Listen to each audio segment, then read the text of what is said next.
Hi, welcome. I'm Judy Ogden. My NMLS number is 770604 with Ogden Mortgage Group, NMLS number 2152903.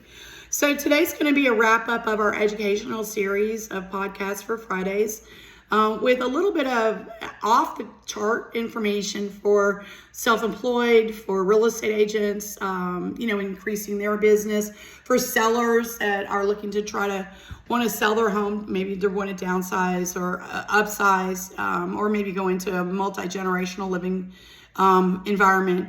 There's a lot of different options that are out there for you. And, we want to make sure that you understand that not everybody's going to be a cash buyer.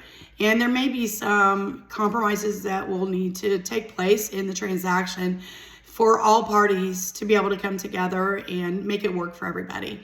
So there's some programs out there that we talked about on our educational episodes where you can take the challenges out of the market for the buyers. Maybe it's a good location, it's got some good bones, but maybe you need to offer the vision. Can you see yourself in this home with an updated kitchen, or can you see yourself in this home with a shop attached to the building, or what have you? Or maybe the seller, the roof needs to be replaced, or a few different things to move that property and get some buyer interest in it.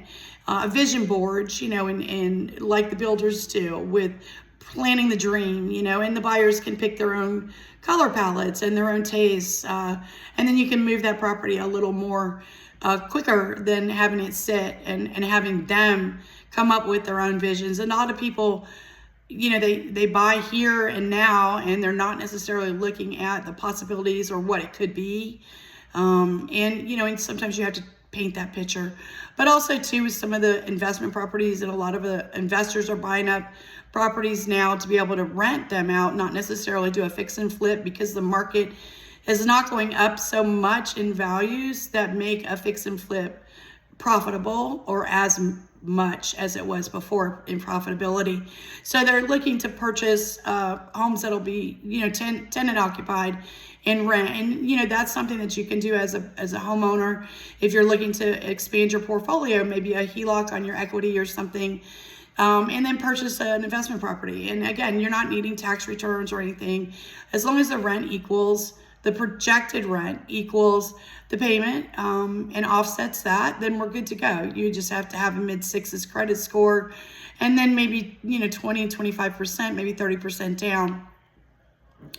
There's some other programs out there available as well that if you'll go back into your portfolio, and again, these lenders, they'll tighten up on their guidelines and they'll loosen up on their guidelines, or they'll create another program, or capture the market. So things are always changing in this industry. I've been in it for 40 years, and it's constantly changing, constantly evolving. Yes, there's a lot more requirements now than there used to be back in the day, but that's because there's a lot more versatility with the borrowers and the sellers in the market.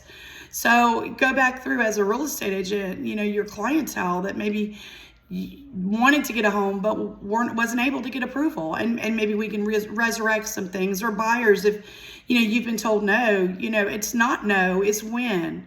If you didn't get the education then, maybe you can get it now, and be able to take this opportunity while the markets are adjusting and things are starting to stabilize with the new administration in, and some of the plans that they've got in place. As they start seeing the proof in the pudding, you can take this time and get your finances where they need to be. So that way, when everything's set and it's all better, you're ready. And, the prices are not necessarily going to go up so much, or rates may come down, and you're going to be in a perfect spot. Because you have to have a house. Everybody has to have a place to live.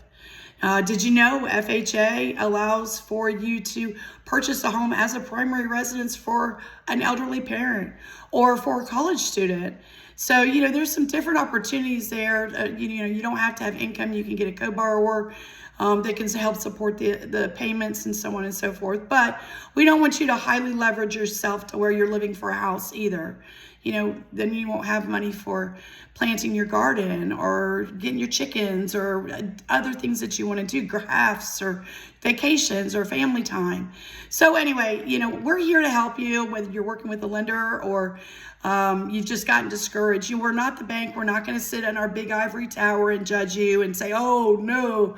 Let's work together. We're a team. Let's get you where you want to go.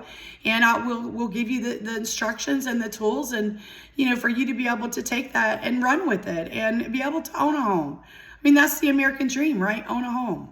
So anyway, this is Judy Ogden. Again, if you'll like, share, comment, any questions, we can start doing some different polling or what have you. I'm still getting my feet wet with the podcast and virtual, era now. But I'm trying to get out of this Gigi Stores stage. So, you can check our website out, ogdenmortgagegroup.com. We do have a podcast and blog page up. Josh is working on it with Top Notch Web Creations, and he's constantly making some changes and doing some little tweaks and stuff. So your feedback's always important to me. Leave the comments, like, share. It's Judy Snyder Ogden or OMG, it's Judy O's. So I hope you have a spectacular weekend and get ready for the next week and, thinking about what your homeownership goals are going to be. Thank you so much and have a super day.